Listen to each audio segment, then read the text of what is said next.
All right, so we're going to go ahead and get started by reading the first section of today's article, classes. While I'm reading, make sure you're following along. Make sure you're in a very quiet place so that you can focus.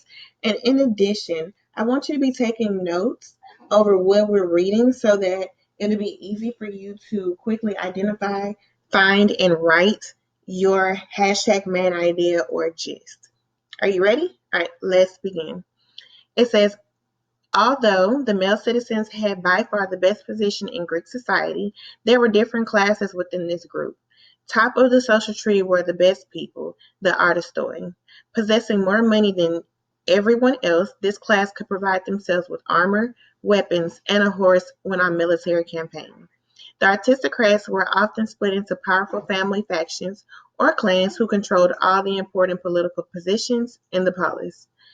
Their wealth came from having property and, even more importantly, the best land, i.e., the most fertile and the closest to the protection offered by the city walls.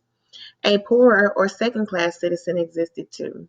These were men who had land but perhaps less productive plots and situated further from the city. Their property was less well protected than the prime land near the city proper. The land might be so far away that the owners had to live on it rather than travel back and forth from the city.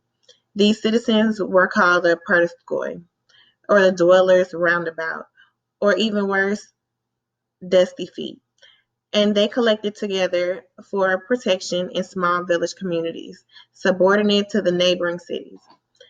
As city populations grew and inheritance became ever more divided among siblings, this secondary class grew significantly. A third group were the middle business class, engaged in manufacturing, trade, and commerce. These were the navu rich. However, the artistoi jealousy guarded their privileges and political monopoly by ensuring only landowners could rise into positions of real power.